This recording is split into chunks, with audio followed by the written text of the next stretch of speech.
Vous êtes bien sur Europe 1. Les enfants d'Europe 1.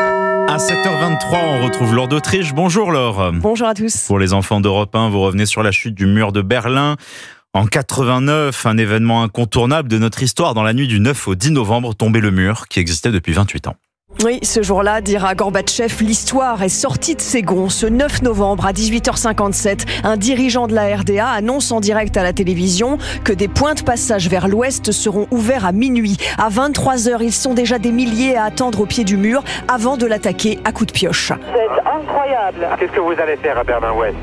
Visiter en bus, les curiosités. Le journaliste d'Europe 1, André Ancian, sur place, raconte. J'ai sans doute vécu la nuit la plus extraordinaire, la plus exaltante de ma vie depuis la libération de la France. J'ai vu s'ouvrir le mur de Berlin. Les habitants de Berlin-Est découvrent Berlin-Ouest comme ce monsieur qui est directeur d'une usine de pâtes en RDA et qui remercie Europe 1. Et nous sommes heureux de parler avec quelqu'un d'Europe numéro 1.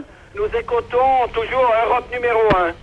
Pour apprendre le français, vous pouvez probablement pas imaginer quelle joie nous avons, après 28 ans de mur, de communiquer avec des gens qui sont libres et tout ça. Paris, c'est naturellement un autre monde pour nous. Et quelques jours plus tard, voici ce que les Berlinois de l'Est achètent en majorité de l'autre côté du mur. Reportage du journaliste d'Europe 1, François Claus, à Berlin. Les postes de radio et les Walkman bradés à 150 francs sur le Kurfürstendamm. Et bien sûr, la musique, disque noir et cassette.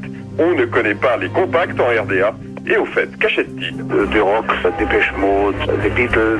Pas de musique classique, dit ce monsieur, parce que la musique classique était déjà accessible et pas chère en RDA. Et pendant ce temps-là, à l'ouest de Berlin, des habitants tentent de récupérer avec un marteau un petit bout du mur qui vient de tomber.